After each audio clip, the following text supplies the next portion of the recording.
in. Let's see. We are here.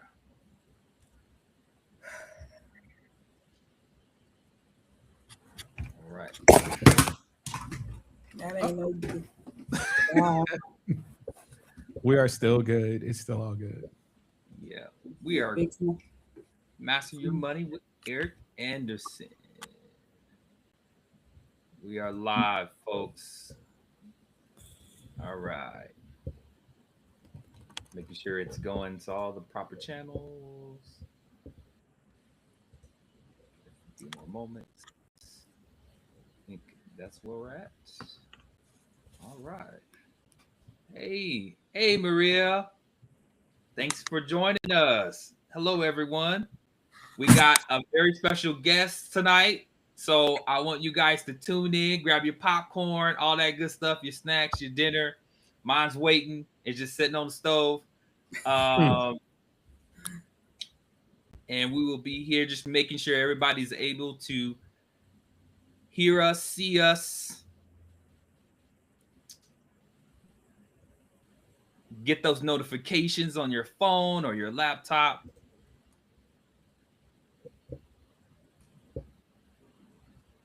All right. All right. Making sure the YouTube is rolling too as well. Awesome. Cool. Rocking and rolling. Mhm. All right.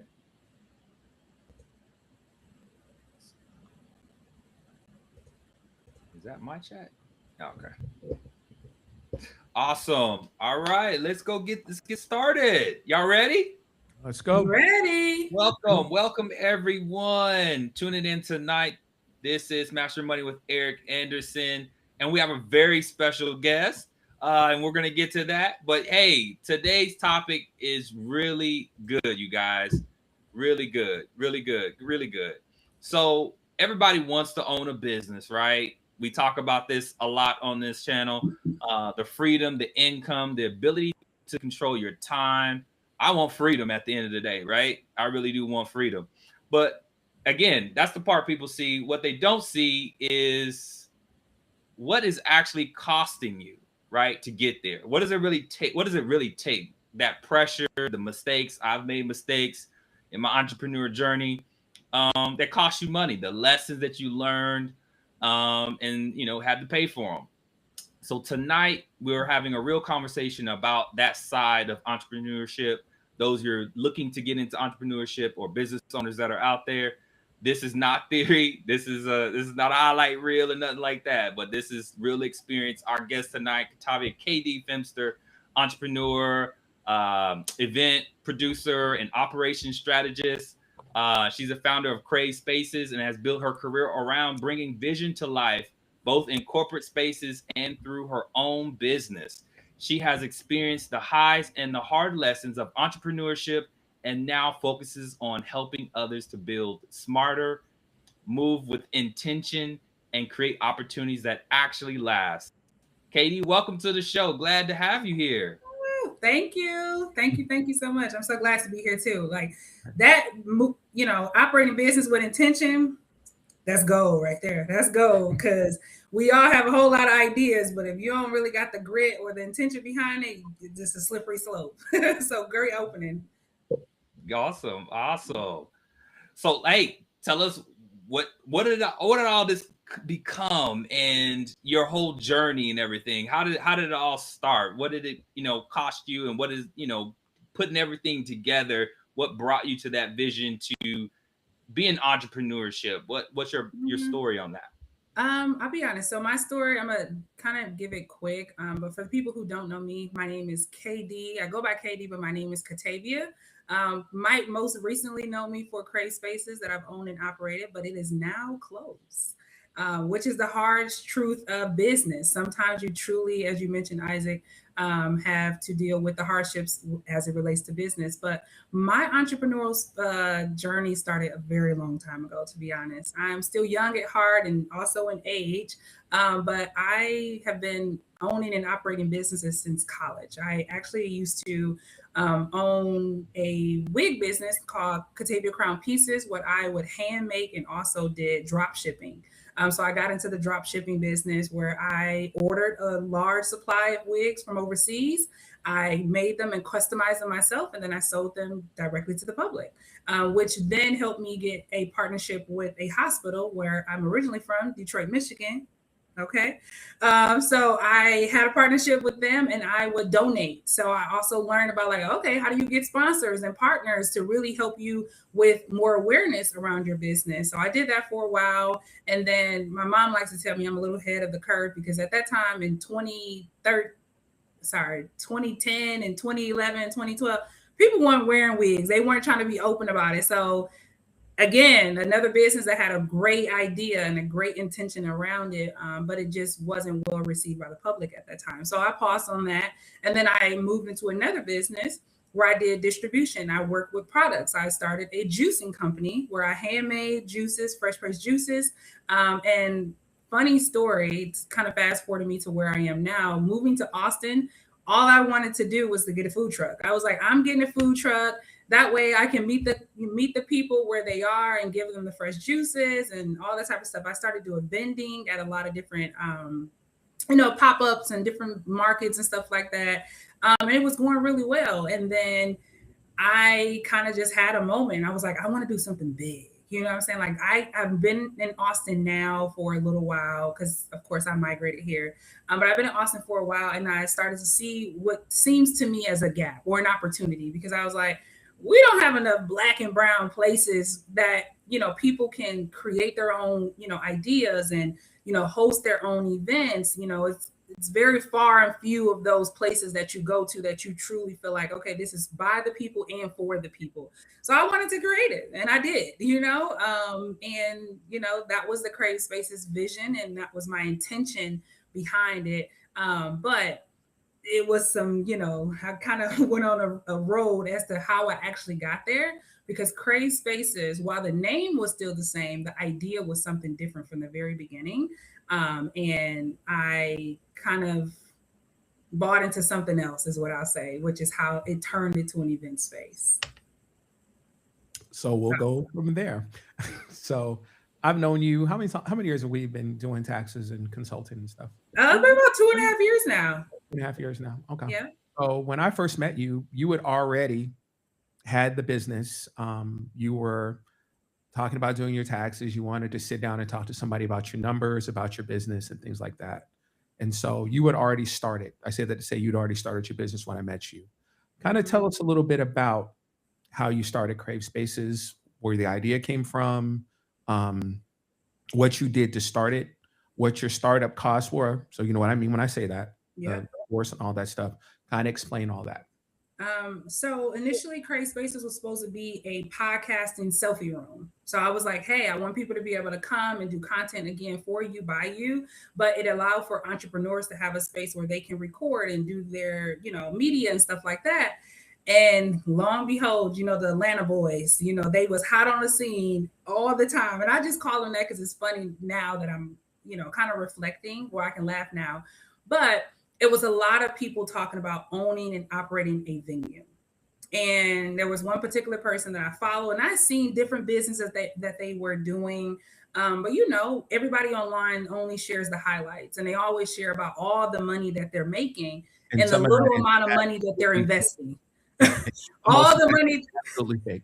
Correct. Yes. So, I seen, not necessarily, well, yes, it was an ad. So that's what it was. And it was like, hey, you can, own you a venue, like just get a lease. It's nothing. Just get a lease, you can run this business. And I was like, okay, but I did my due diligence. I actually bought the course, and that course. So when we talk about operating costs, I'm going to add the numbers up. Well, I know the numbers now, but initially I bought a course for $2,000, and it was to give me the blueprint on how to own and operate a venue. And really, I sat and thought about this as I was putting my own ebook together about how to save people from the bullshit, if I can be honest, right? Because when you buy into these ebooks or these courses from, i.e. the masters, they're giving you only enough. And I say just enough for you to hang yourself, to be honest, or initially for only enough for you to go further and do your own research. But if you buy into it initially, it feels like everything you need to get started.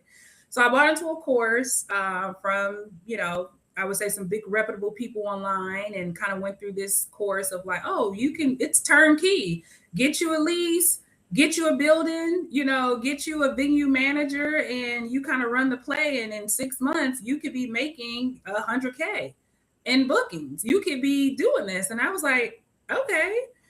So my initial idea kind of veered, because I was like, how can I make this easy? Not for myself, for starters, to be honest. And then also, who doesn't want to make $100K in 6 months? Like, that sounds crazy good, in today's economy. So I went with it. But my initial cost, of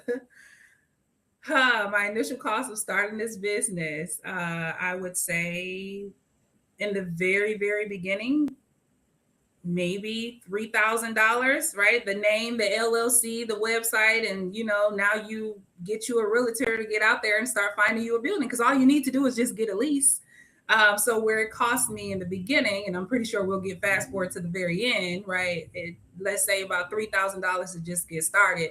Now it's cost me over $300,000, right? And the crazy part about that is that is on the low end for a lot of these courses that you see these people trying to teach people to, like, say, turnkey, learn how to do stock market, all that stuff. $2,000 is very much on the low end for a lot of people who come in here and try to start a business.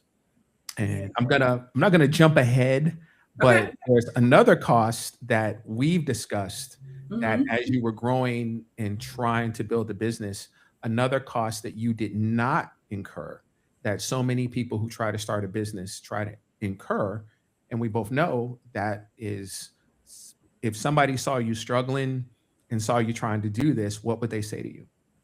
They would get say, a lot of credit. They would say, use other people's money. OPM now, that became a big thing. It's the OPM. Correct. Now, what I would say, my decisions and how business have went, and then, again, I do pride myself of being a responsible woman in advance, because I funded Kraved Spaces myself. I didn't get a credit card or get no money from anybody in my business until I was fully 1 year in. Like, at this point, I'm holding it on my back, which is why I feel like, it got to a point where I was just like, I can't do this, even after now, acquiring a lot of debt for the business. But I did it on my back, my own finances. So for people who are not fortunate to do that, it's so easy to buy into, oh, let me just get a credit card or use other people's money. If you got bad credit, that's not a thing. No. You cannot trade bad credit for more money. That doesn't make sense. Especially if you have something that's not making money, which is the most frustrating part for me. A lot of times when I see people who say, I can get you all this credit, I can get you all this for my business, for your business, a lot of people don't even have a business. So it makes no sense at all to say, I'm going to go get $250,000, $500,000 or whatever for my business. And if somebody says, what is your business? And what is the cash flow of your business? I don't have a business. There's so many people who come in here. Tax season is over, right? There's so many people who come in here and they say, I took this course, I did this, or I did that. And they told me I can write it off. And I say, what is your revenue? And they say, oh, I haven't made any revenue yet. And I'll be honest, there were people. You have a business. You believe you have a business, and that doesn't, I hate to hurt people's feelings, but that's not a business. That's a hobby.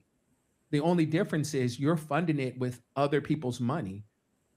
See what I'm saying? If I had a business that I was funding it and it wasn't making any money, you would call it a hobby.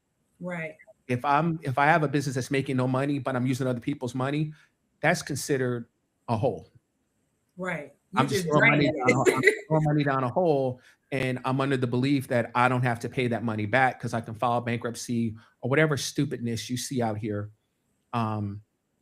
That you see people say that just go get other people's money, go get all these credit cards, go do all these things and stuff like that, and you can just file bankruptcy. The because they reason why I pointed that prey out, on people who are ignorant and who are not going right, to do the research and, themselves. Because even and a that's part of great our that you're course, saying that, because yes, that was they our do. conversation. That was our conversation.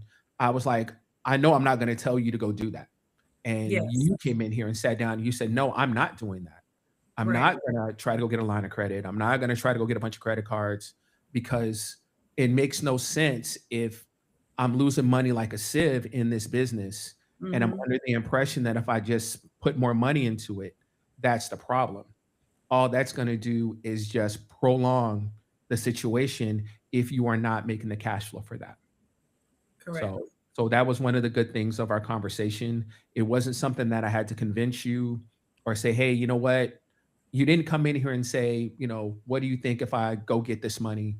If I go get a line of credit so I can pay my bills to make this last a little bit longer? We just kind of walked through your numbers. We kind of talked about your situation, and you were like, it's not profitable. It's not And if it's profitable. not profitable, getting another bill to put on top as an expense on the bills I'm not paying, it's gonna prolong it. It's gonna prolong it. But if you never make the turn of your cash flow making your business profitable, it's eventually gonna shut down. And I think with trial and tribulations, it requires a lot of time. And at this point, everybody says, well, in the first 3 years, no business is profitable. So Mhm. we kind of, I would say, people desensitize like losing so much money in business because they feel like, oh, well, I'm not going to make any money anyways, so Correct. it's okay. And I don't even like the way that feel or that That's sounds. that's So not if even it ain't making money, we ain't doing it. Like that's not just not acceptable. happening. That's But true to your point, Eric, in the process of this course that I was going through, they had people who were literally like sidebar conversations like, okay, well, now we're going to help you get some money. Like, correct. we're going to help you. And one thing that I've seen a lot, especially with these new age businesses, is like you were talking about, oh, just get credit, use other people's money. I'm going to help you get the money. And then I'm going to take a percentage of that said money when you get it. So now you own the loan shark and American Express or Chase or Navy Federal, whatever play you take. I'm going to help you get it. All I'm going to do is walk you through filling out this application with all your personal information. And I can, I'm guaranteeing you X amount of dollars, whether it's 25K, 35K, 50K, or even higher numbers than that. But because they're your evangelist, like, pointing you in the right direction, they get a percentage of your money too. And so many people buy into that. And in this line of business or this course that I was actually taking, I'm pretty sure it was thousands of other people who was like, oh, they're going to help me get more money or capital up front to Correct. help me really fund this business. And a person with common sense, no offense, would say, if I can't go get the money on my own, what on earth are you doing? You're not the bank. You see what I'm saying? You're not loaning me the money. So Right. you're not making the decision to get me this money.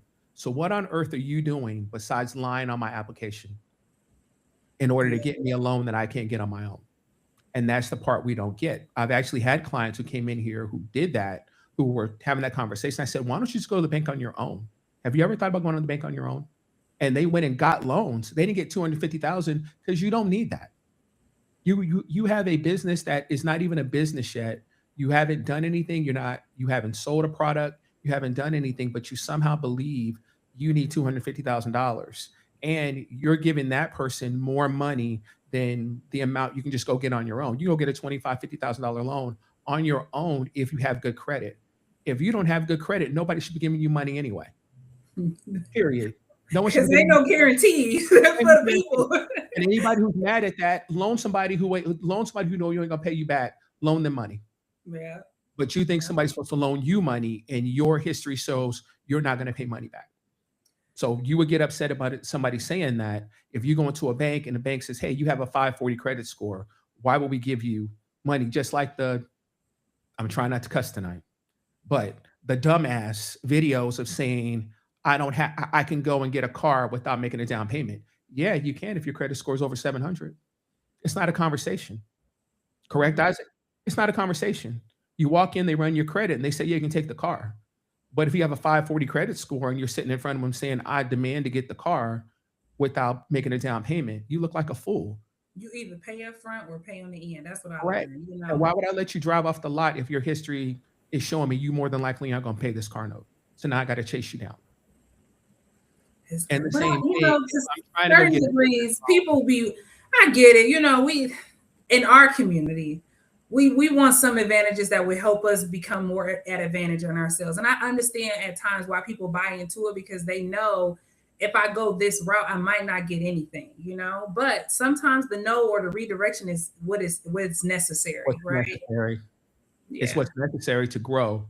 But again, we want everything microwave. We want to go get this money, and then once we blow it, we want somebody to fix our credit or help us file bankruptcy, and then keep doing it. Like I've said to Isaac in plenty of videos, that's why you see all these videos of people saying, I can fix your credit and I can help you file bankruptcy. We feel because Donald Trump has filed bankruptcy and all these wealthy people file bankruptcy, we feel that that is the go-to thing if you own a business.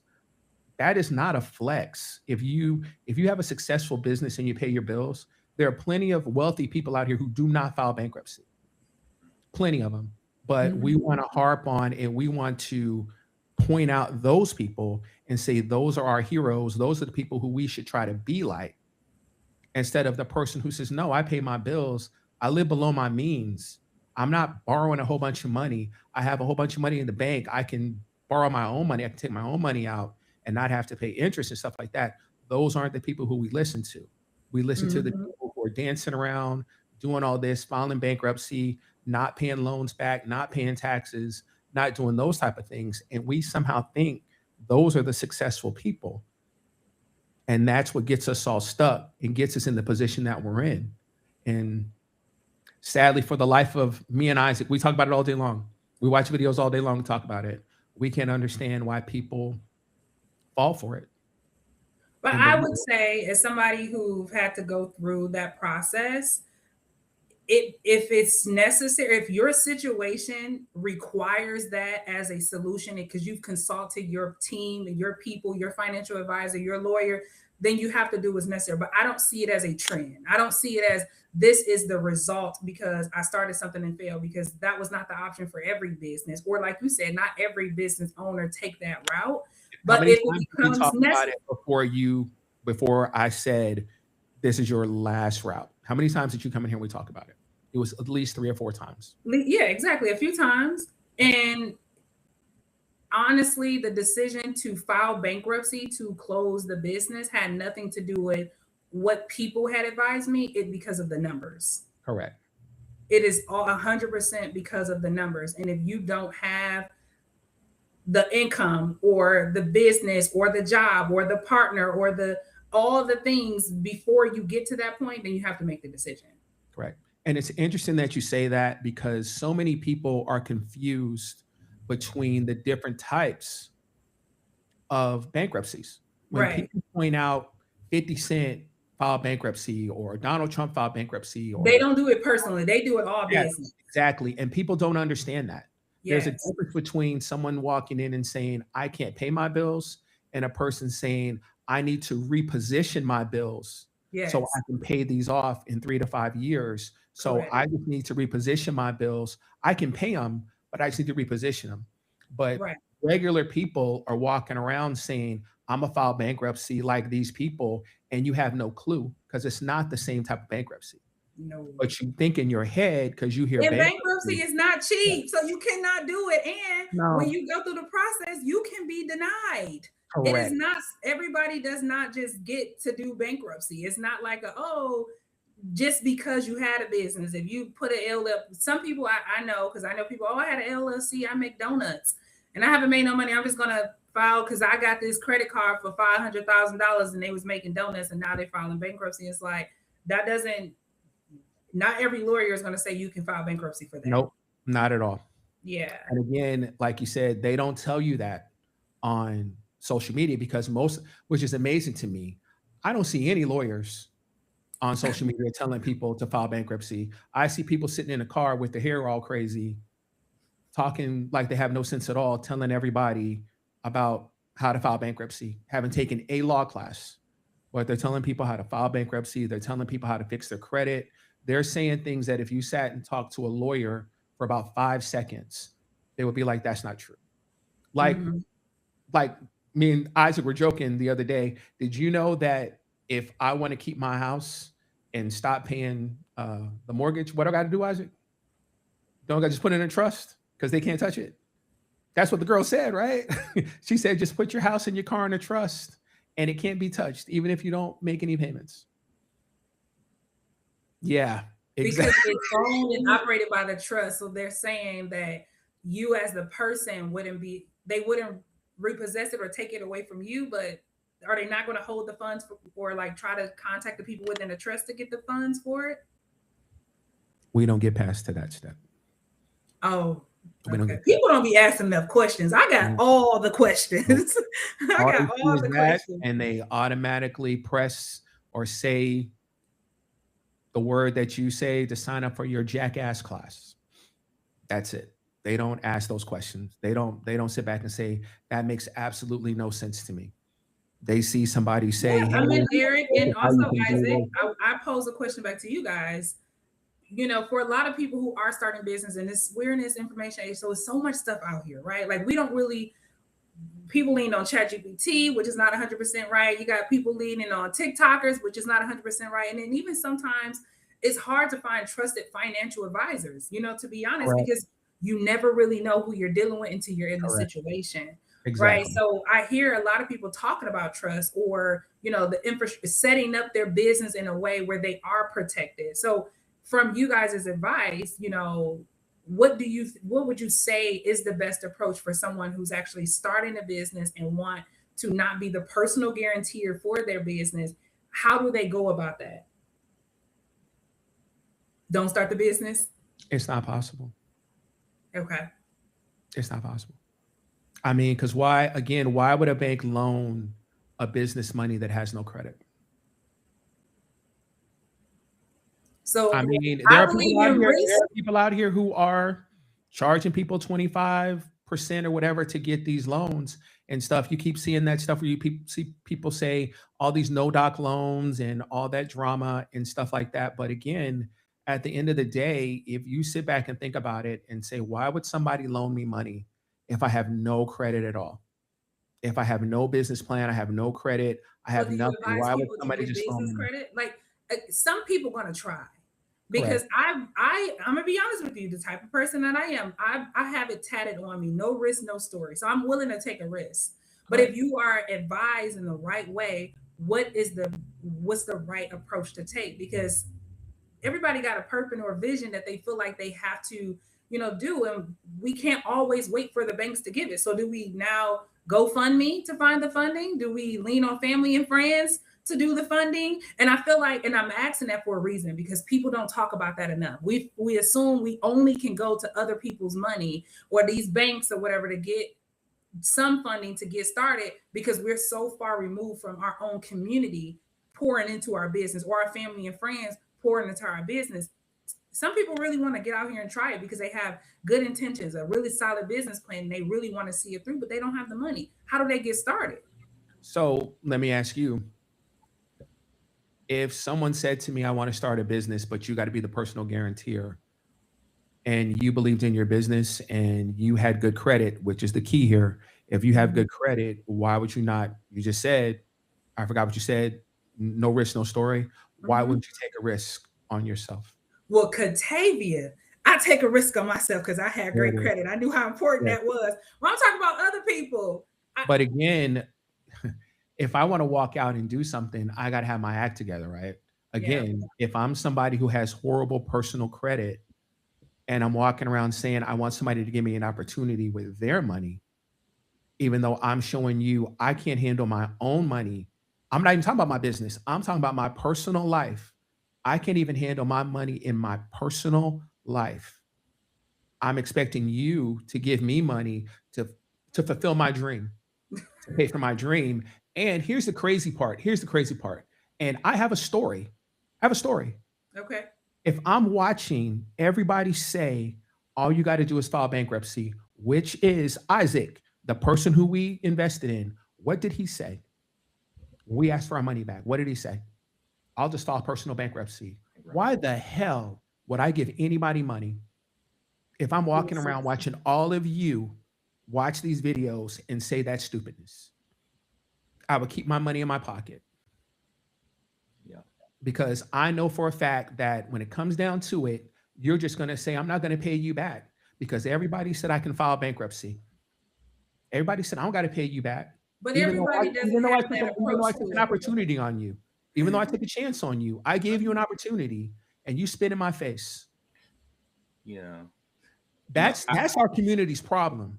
If you want to say what's our community's problem, there are so many people like me who want to invest in people, So wouldn't I be scarred if I'm sitting around and I say, okay, I gave this person an opportunity and look what they did. We're going to name people, right? Look at the Jay Morrison situation. Look at all the people who trusted him and gave him money, and look what happened. Look at all the people who you are watching being arrested right now because they're teaching shit courses. I'll say it, shit courses, scamming people. People are paying all these people to help them get all these properties, start real estate, do all this, right? I'm giving you an opportunity. And what do? So when people say, we don't invest in each other, yes, we do. I'm watching all the videos of all these people being scammed. Yeah. Are we not? We're watching videos of all these people being scammed because they're giving people opportunities. And again, I know of what I speak because I gave somebody an opportunity and I lost my money. Yeah. And he basically spit in our face. Was talking all slick, talking like he was smarter than us. You should have took him to the streets. You should have took him to the streets on that one. You know what I'm saying?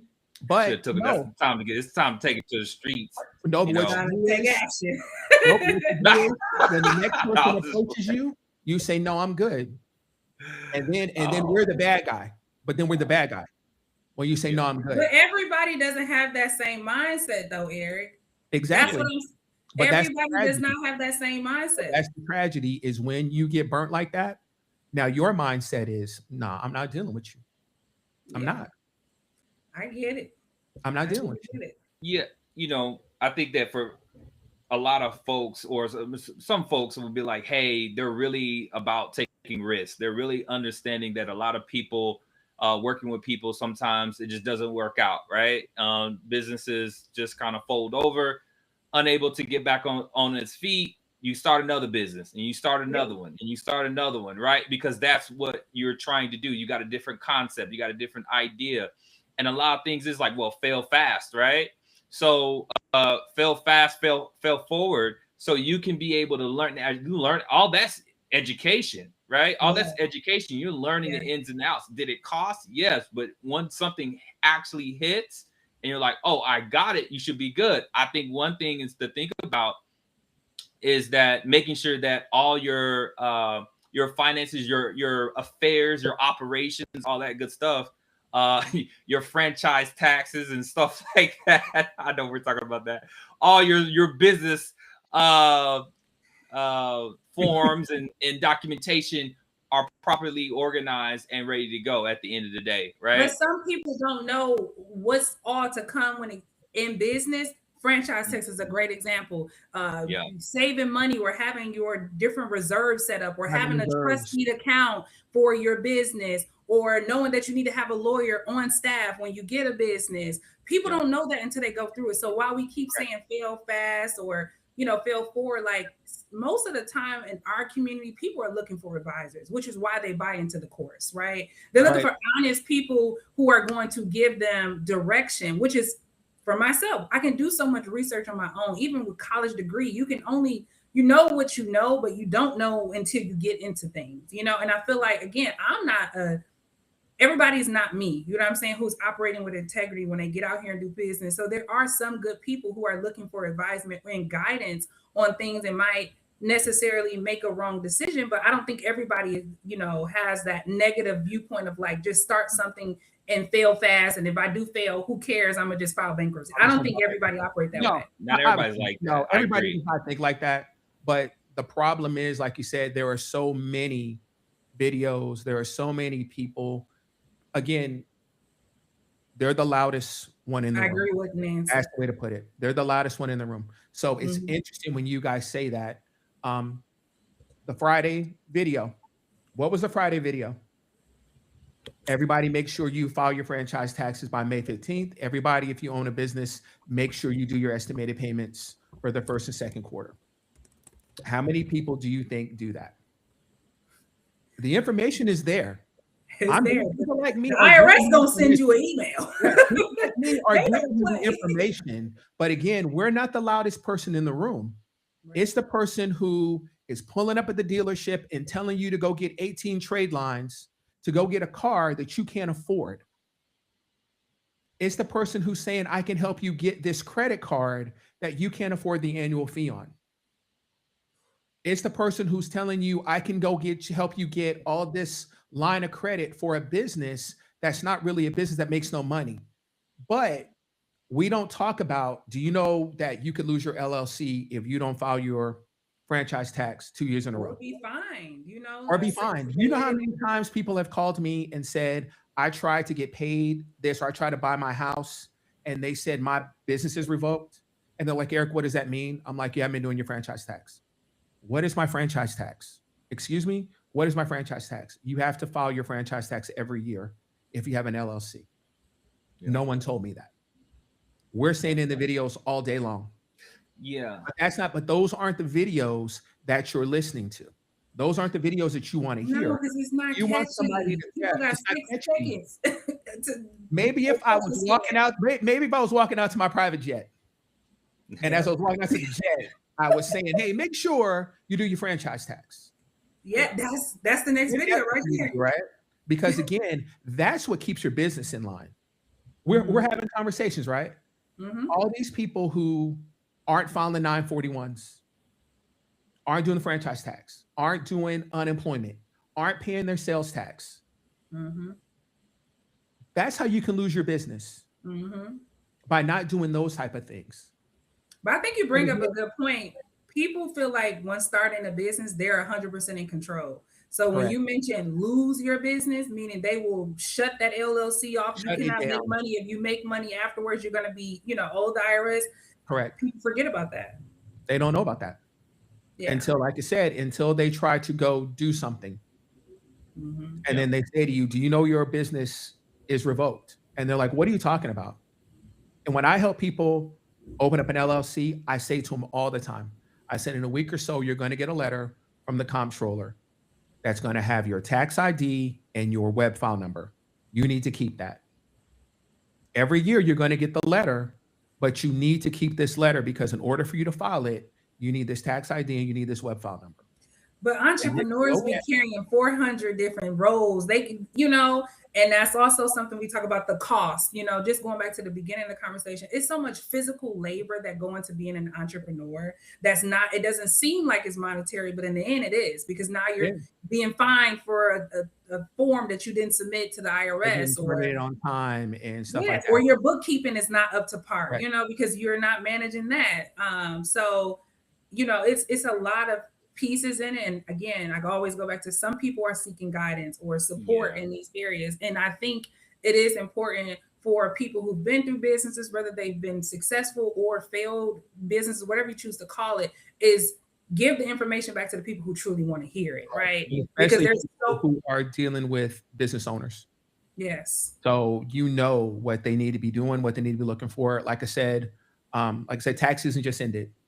And one of the biggest things, I always in February send out the deal for S Corps and partnerships. Mm-hmm. A lot of people do not know those are due in March. Mm. One of the listeners just was referring to, she said, we were in business for months and didn't know they had all these taxes throughout the year. The comp controller was calling and didn't even know what that was. Yeah, sales tax. But we don't know until we're in it. You see what I'm saying? Yeah. Like most people don't know until they're in it. Correct. I think to think about it is that there's quite a few like incubators, business incubators. A lot of you can go to SCORE, you can get a mentor, you can go to a bank. They usually have like some type of business person that knows a lot more things on what you need to do to be able to do that. I think sometimes as people, we're just like, hey, we're just going to figure it out and go do, but we never really ask and do our research sometimes. and ask the right people. Because sometimes they'll ask somebody over here, and then like they didn't know what they were doing. They forgot what they did. Somebody set it up, but they don't really know the up-to-date stuff, right? They were good when at that time, but this time is different. Today is different. And so I think sometimes, if we're reaching out to social media or whatever the case may be, or we just have an idea and we're not on social media, we like, I got this idea. I want to do this. I want to do that. I'm going to go for it. I'm going to go ahead and make it happen. Right. And we didn't do the research. We didn't read the books. We didn't take our time to make sure we understood everything, all the aspects of even YouTube, right? YouTube is like, hey, what all I need for this? And sometimes they'll spell it out. You need this, you need this, you need this. We got someone like Eric. Hey, you need to file this. If not, you're going to lose it in 2 years. All right. So all these different things, they're there. The information is there, is that we're just not getting it. It's not at one place, whereas that is accessible. Right. So since you said that, we're going to do a plug real quick, right? Okay. But we are doing a business course, correct? Yes. June 13th and 27th. 13th. Yeah. 13th and 27th on Saturday, the June 13th and Saturday, June 27th. It's going to be 2 days. I think we're doing 4 hours each Saturday. And we're going to talk about all the stuff that we are talking about right now. We're going to do it. Yes. The bit for business owners. We're going to talk about setting up your business, making sure you have your accounting together, making sure you understand the dates of everything that you need to be filing all throughout the year, be it estimated payments, be it your sales tax, be it your 941s, your annual franchise tax, all those type of things. We're going to be talking about that in the class. Because again, like you said, I spend so much time with people calling and saying, hey, I got this letter in September saying that it's late. And I'm like, yep, your registered agent was supposed to let you know when they got the letter in January, February, that you're supposed to file this by May 15th. Yeah. And they're like, yep, I had no idea I was supposed to file that, or I had no idea I'm supposed to be making estimated payments. So then I get these penalties at the end of the year. So we have these type of conversations all the time. But again, it's all over the reactive. place. Yeah, it's reactive, not proactive. Mm-hmm. Yep. You're coming to me because you have this letter in front of you. So then I'm explaining to you why you have this letter. So you're right. So it's interesting. You guys are saying, you start this business, it fails, you move to the next business, you move to the next business. But the question is, do you sit back and reflect on why that didn't fail? I mean, why it failed? Mm-hmm. And is it these type of things? Are you making sure that you're doing things that you're supposed to be doing? So when you step out again and try to do your business, are you going to continue to keep doing the same things? Or are you going to do something different in this situation? And again, I just want to be clear. I'm not telling people to not get business loans and not to try to start a business. I'm not saying that at all. If anybody knows, when you come in and talk to me, I've never sat in front of anybody, even you, right, Katie? I did not say to you, don't file bankruptcy. That never came out of my mouth, did it? We talked about the pros. You were like, I don't advise that. Yes. I think we can find why. We need to find all other solutions before we come to this point. We did all the pros and the cons first. And then at the end, it was like, this is where we got to be. Yeah. This is where we are. This is where we got to be. Because my thing was more than anything else, when you first approached me with it, I'm thinking about what I'm seeing on social media all day long. Yeah. Immediately. The moment I can't pay my bills, immediately file bankruptcy. Immediately. And it's like, can you work your way out of this? Is this something that we could do something differently? So we had a couple conversations on it. And then finally at the end, I was like, yeah. This is where we are. This is where we are. I have a question for you. Is that okay? Yeah. All right. When you're looking back, if you think back, it's like, what did it actually cost you personally, right? Like what was that for you? What did it cost you? Well, I mean, I know this is the finance podcast, so it cost me a lot of money. But if I can just be true to who I am, it cost me my mental health, at a point. It cost me, it cost me a lot, not just the money, it really cost me a lot. My faith in my damn community, like relationships and partnerships. Like it costs a lot. But then when I do think about the money itself, it costs a lot. Thank you for saying that. Yes. Because a lot of people don't understand that. They think it's easy to be a business owner. They don't understand the stress. Even myself, I still sit up at night thinking about, it's great right now. I have money in the bank. I'm good. But what if something was to happen? I always have that mindset. Even though I have money in reserves, have money in retirement plans, all that good stuff, you still, because at the end of the day, I'm not guaranteed a check. I only make money when somebody comes into my office. That's it. And I think always have to have that mindset. Yeah, and I was just talking to this kind of with a sister, mentor, all the things we were just talking about. People want to see you as a hustler, or they think you're a scammer or whatever case, because you truly are an entrepreneur. But to your point, Eric, if I don't find the client, I make no money. And if you keep going too many days without making money, you don't have a business, right? So you have to be out there. You have to be on the ground. You have to keep moving in order to produce, because then it really weighs on so many other factors in your life. It causes so much stress. It's a lot, So when Isaac asked me, like what you lost, like I lost a version of myself, if I could be honest. I had to like rebuild myself up again. But I'm truly an entrepreneur at heart. So I know that there's new opportunities that are going to come, but to make the decision to close something that I built by my hands and built on my own back and my own money, because I didn't get other people money until I was already a year and some in, it's hard. It really, really is hard. And entrepreneur, I know we all want freedom, but you get freedom after you've invested so much money, time. You have to make so many sacrifices. You work 24/7. Entrepreneurs don't get days off, like it's not that's the funny part, because everybody keeps on saying being an entrepreneur is about freedom. Yes. It's really not. That's a joke. It's really not. And again, I'm going to stress it because I know somebody's going to say, well, if you were successful, you'd have freedom. But you got to have a mindset in order to be successful. And that's the part people don't understand. Me and Isaac joke around all the time about, I tell Isaac all the time, I'm like, dude, I'm up at 4:00 in the morning. I get up at 4, I work till 8. I said, I'm not gonna meet any clients on Sundays. But if you have the mindset of, I got to get this money, I gotta hustle, I got to get this money, I don't turn anybody down. The only time I ever turned anybody down was on Wednesday. People were calling all day Wednesday, and I was like, I just don't have space for you. I just do not have space for you. Plain and simple. I just do not have space for you. So I was like, I'll do an extension later on tonight, and we can meet next week. So it's been busy all this week and whatnot because of that.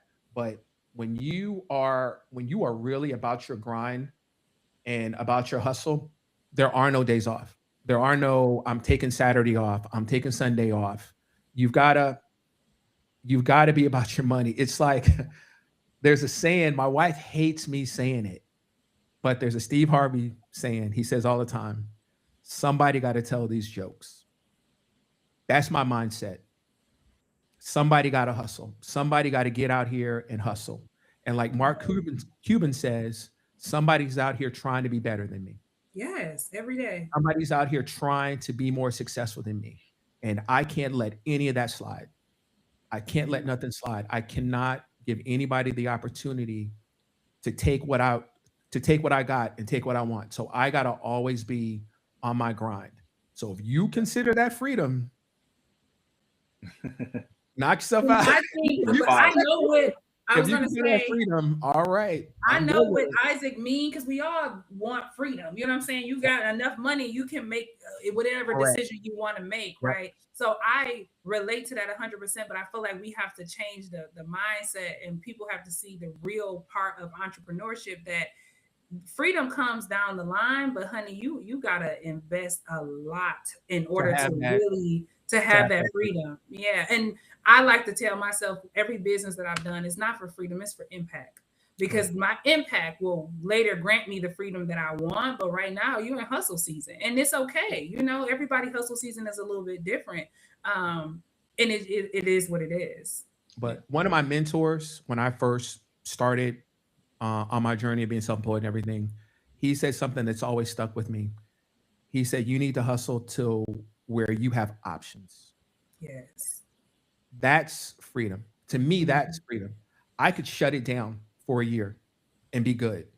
I have that option, but I wouldn't, because that's not my mindset. But if you have the option to say, I'm gonna shut it down. I'm not gonna work this month. I'm not gonna work for 2 months. I'm gonna shut it down. And I'm still gonna be good. I'm still gonna be good if I shut it down. That's, to me, that's freedom. That's good. Yeah. To me, that's freedom, instead of getting up every morning and saying, I have no clue how my bills are going to be paid. I have no, like when people talk about how do they plan on retiring, I know how I'm going to retire, because I'm doing the things, my business is able to put money into the situations and everything for me to be able to be good when it comes to time to retire. So to me, that's freedom. Understanding what I want to get to and having the options to be able to do those things today and in retirement. So that's freedom. People think freedom is, I don't got to work at all, I just go sit at the house and stuff. No, that's not freedom. Because they still be working on them phones. Okay, don't let them fool you. I got a question for y'all. Because I meant finance, I feel like finances in general, it's just it's a topic that will never go away, because everybody got to manage their money here, there, you know, doesn't matter the age. How do you guys, and I'm seriously asking as a listener, how do we see our finance management or finance education, just all things finance and in general, being lever? What I'm trying to get to is like AI and technology. Like, how do we feel like technology and AI is supporting the finances, whether it's people managing, owning business and stuff like that, or do we feel like it's hurting us in any ways? Sorry, I know that was a little long-winded. You want me to go? Yeah, go ahead. So I'll do it from the ChatGPT thing. I see so many videos of people taking something out of ChatGPT and saying what they see in ChatGPT, and they're getting it wrong, or they're not giving the whole story.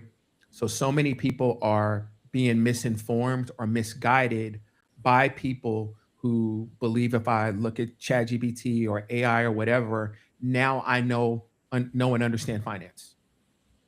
And so you have a lot of people out here who you see who say they know how to do credit repair, who say they know how to do all these things because they've looked at ChatGPT and ChatGPT told them this. So they're like, oh, I'm good. So now I understand finance. And all you understand is just a little bit. I say it all the time when I see videos. I say a lot of times, I'm like, yeah, that's partly right, but they're not giving you the whole story. If you just listen to that part, that's dangerous, because that's going to make you go out and do something because you think that that is absolutely correct. And a lot of times it's not absolutely correct.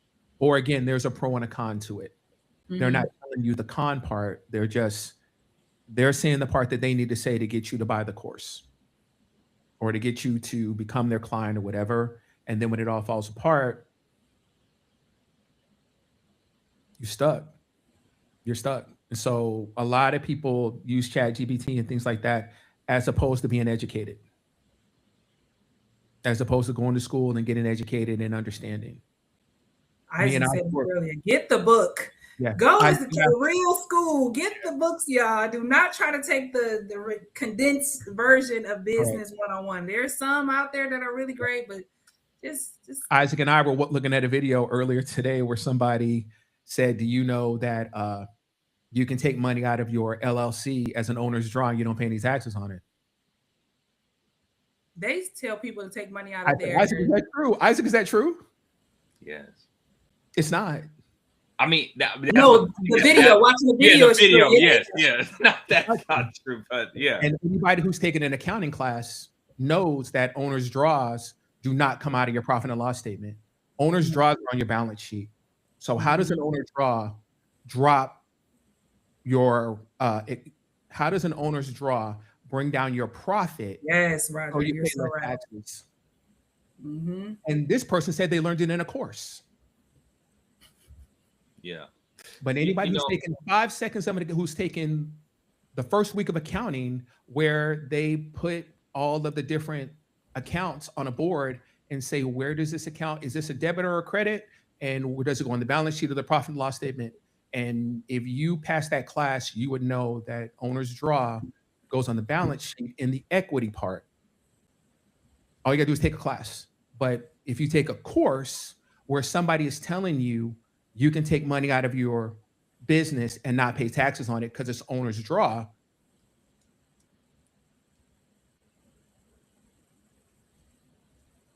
and I know I'm telling the truth. I have a degree. I know where owner's draw. I know believe you 100%. I know where owner's draw is. It's not on your profit and loss statement. It's on your balance sheet. I know where owner's draw is. But the people teaching the course apparently don't. If they're telling you that you can take an owner's draw out of your company and it drops your profit, so you don't pay taxes on it. It doesn't work like that. Again, a little bit of information makes you dangerous. Yes. And then they teach these courses, and then I get to argue with people who tell me I don't know what I'm talking about. Yeah. I think AI is a tool that we're all using, and everybody's learning how to use it, right? And so sometimes it hallucinates, right? Sometimes it's not getting accurate. It's not specific to your situation or what you're trying to do in your market, in your region, and your particular, community you're trying to serve. It goes down to that micro level. But if you're thinking about it, it's like, yeah, it's a tool, but then also mentorship, right? And so I would say was like, you got education, you got AI, you got access to this information. However, there's nothing like someone that's actually done it, that's doing what you have done, and you're able to shadow them and walk alongside them and like, hey, why did you do this versus that? Well, we did do this. And you get to learn the day in the life of that, even in a different area. And I know I did this where I had to, I went to St. Louis to kind of shadow, and I was there for like 2 days to shadow like what this is look like. I see how the building, I see how the programs, and I see everything, how everything is moving, because this is where I'm trying to be. How did you get here? And I'm walking around with the CEO. I'm going to lunch with them, and I'm sitting here meeting with the other staff. They're walking up to me, asking me how I'm doing this. And so I'm trying to get as much as I can, and I'm adding ideas so they can add stuff to their stuff. They're like, oh, I didn't think about that, right? So it was just like, I feel like that mentorship piece is just like, well, you got to get hands-on and get into it. That's just for me. And then see it. And then you got your education part. You hire people that know what they're doing, right? Advisor or something like that. And then you got AI that can help you make sure that, hey, if you get the prompting right, that, hey, who do I need to talk to? What are the folks I need to talk to? What questions I need to ask? So when I'm stepping into something, I have a better idea of what I need. Now that we got a little bit more information, and especially if you have that mentor to bounce ideas off of. So anyway, that's my little 2 cents on that. No, that's good, because that's exactly where I was trying to get to from both ends. Like, I know Eric knows it by book, by hand, and I know a lot of people come into it, and AI is everywhere now. So to Roderick's point earlier, if you don't know prompting, when you're asking about all these finance questions, you're going to just end up with just basic information, and just a little information is harmful, is no information, right? Correct. So I think, to our generation of people who are trying to utilize these platforms, you need to know how to use them, but then also still consult with people who are expert in those fields to make sure that your information is correct. Because we can go in AI and ask, well, what are all the different business, legal, tax documentations that I need to find? But they don't know when to support them. They don't know how to fill them out. They don't know, what's the percentage of money that needs to be held for it. So it's like, to where I was trying to get to it is like, AI is still a tool that could help us with finances. We got the Mint apps, we got the Rocket Money apps to like manage your expenses, and to this point, because Rocket Money helped me halfway through bookkeeping for my business, but it will still need to go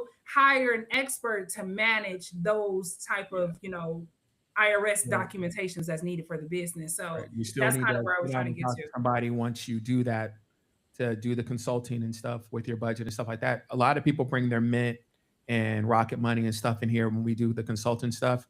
They bring that stuff in here, and a lot of it is kind of broken down, but some of it is like it's really not broken down enough to Hmm. really deep dive into what you're really spending money on, what your situation is to kind of help you out. And Yeah. so, I mean, it's a tool. Like I said, it's a tool. It's helpful to get you started and stuff, but a lot And of I think stuff it's helpful really for more small broken down. business, especially for people Correct. who are wearing, they are the business themselves. They're wearing Right. all the hats, right? Mhm. You can rely on some of these tools to help you, but still always, when it comes to the money, go to the people is what I've kind of come to in business.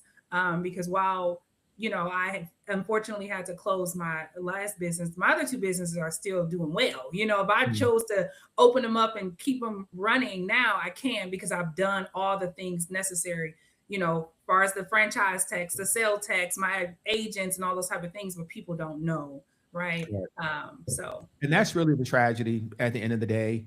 And when you say a little bit of information, that's the scary part. Because when COVID happened and they were giving out all that money, what was everybody saying? Just go Get get an that PPP LLC, get an loan. PPP loan, get that EIDL loan. But they did not say you're going to have. And again, I have clients in California. Do you know it's almost $1,000 a year just to have an LLC, just to have one, Really? even if Okay. it doesn't do Huh. anything. So imagine going out and getting an LLC to go scam to get a PPP loan, and then I got to pay that every year. Fortunately, here in Texas, all you got to do is if you make under 2.6 million, just file it every year. Fortunately, but there are states like that that you have to pay that. And again, when everybody was running out and getting that, they weren't thinking about the back part of what type of paperwork do I got to fill out every year? What do I got to turn in? It's like people who go and get the sales tax certificates. They don't know that you either got to pay your sales tax every month, every quarter, or depending on your business, you got to pay it annually. A lot of people don't know that. They just know, hey, I was told I need to go get a sales tax certificate, so I don't got to pay sales tax. And Yeah. then they get in trouble, like you said. Then all of a sudden, you're getting letters from the comptroller where they're estimating what they believe your sales tax are. They're Right. estimating You it. don't want nobody estimating your dollars. So now you got to figure it out, and you got to try to go up there and amend it or try to pay it. But again, it goes back to like you said, they didn't even know they were supposed to do it. They just know somebody told you in order to go get these loans, in order to get these PPP loans, all that stuff, or to go get any type of loan, go get an LLC, get an EIN number, even if you don't have a business. Even if you don't have a business, just go do that so you can get all this money, and they don't understand that you still have to do those type of things. And I've seen it. I've seen people not be able to get a home Mm. before we had to fill out all the paperwork for the past years in order to clear it up at the comptroller in order for them to get their home. I've seen it. I've seen people where they have contracts and the state or whoever won't pay them because they're like, your business is revoked. So we got to fill out all the paperwork and take it to the comptroller, then take it back to the Secretary of State to get you reinstated in order for you to get paid. I've seen it. This is not hearsay. I've actually had people sit in front of me where we've had to fill out 5 to 6 years of the 205 form, of the form to reinstate your business and all that. We've had to, because once it's past the 2 years, this is a little information for everybody. Once it's past the 2 years, you can't go online and file it. Once it's over the 2 years, once it's revoked, you got to actually file it out, fill it out by hand. If it's over 3 years now, because it used to be $50 if it was late. Remember back then, Isaac, when they were sending the $1,200 letter? Yeah. Everybody was freaking out when they said, hey, you owe $1,200. So everybody was freaking out, but it was only once you filled it out, it was only $50. They have been doing that for the last couple of years, but you still got to pay, I think it's like $100 something to reinstate. So we are on time over time, but Yeah. I did want to ask, we got off target and everything. Of course, my question is if there was anything you could do now in retrospect to change your situation, what would you have done? I would have had a lawyer. Why? That's it. Why? Review all the documentation that I was kind of getting myself into, just because honestly, this is my first brick and mortar business. Every other business has been either online or drop shipping or different things. So it was something different that I personally didn't have enough experience in. While I knew enough to just be dangerous, as we've learned. And I just wish I would have had a lawyer from the very beginning of my process. But as it relates to managing my finances, which is my next question.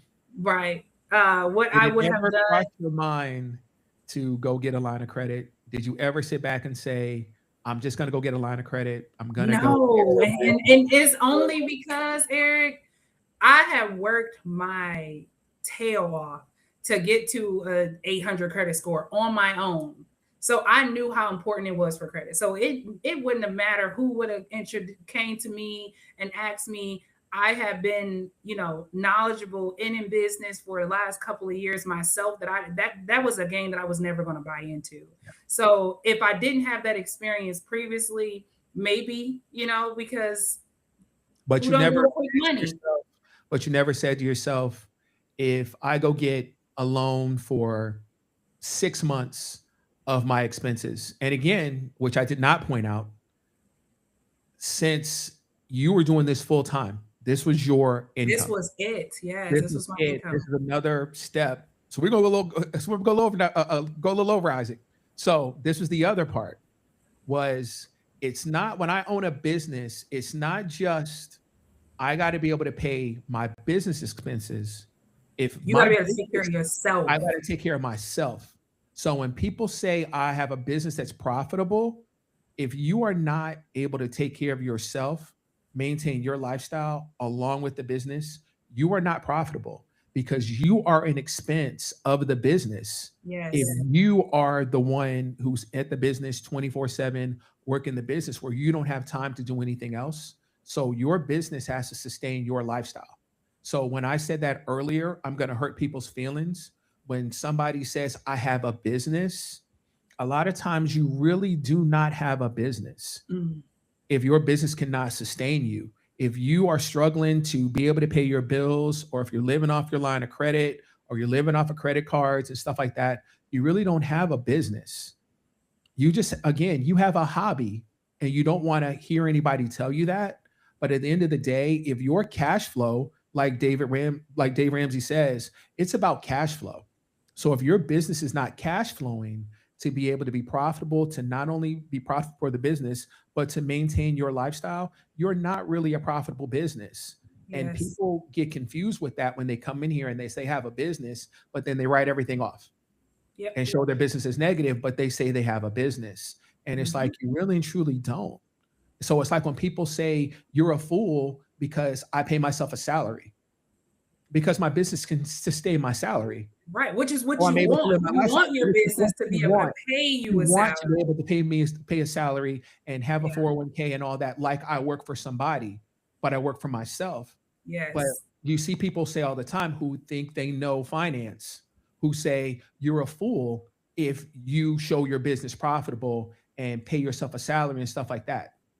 Right, because if your game is to write everything off, then you don't really want to be in business. You really don't want to be in business. Yeah, because you want a salary. You need to be able to take care of yourself. You want to be able to pay yourself. You want to build a retirement. You want to be able to do all of those things through your business. But again, we don't think about that. When people get mad when I say, oh, as soon as my business makes a little bit of money, or if I'm thinking about from a tax standpoint, I'm going to go buy this Lamborghini. I'm going to go buy this G-Wagon. I'm going to go on these vacations, but not one person says, Eric, what's a SEP IRA?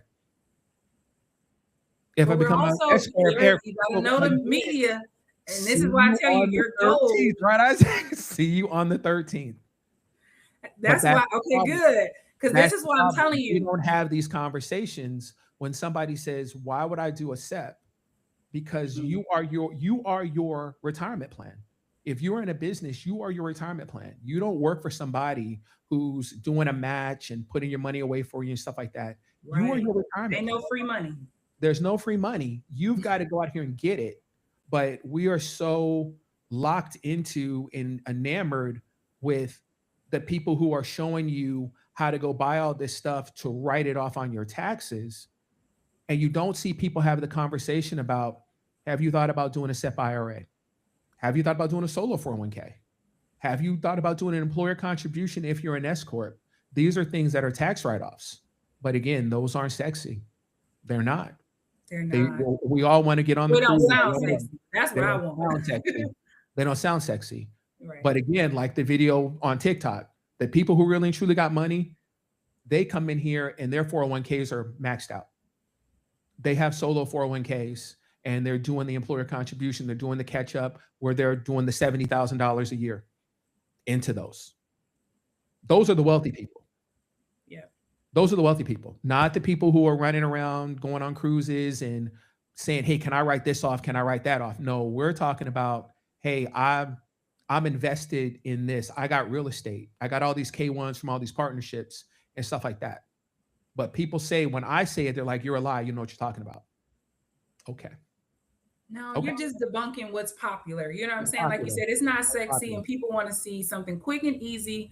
But if your business is not able to sustain your income and more and be able to offer your salary, it's just not worth it. So I tell people, keep your 9-to-5 while running your business until your business can pay you. You know, like I jumped out on there on all faith and also just took a huge risk for myself, you know, to generate enough or create a profitable business so that it could create a salary for myself. And, you know, hey, whether it shook out that way or not, I wasn't going to wait to see, to be honest. Because what most people do, like I said, because my question basically is, did it ever cross your mind to say, well, I'm just going to go get $250,000 and I'm just going to sit that in an account?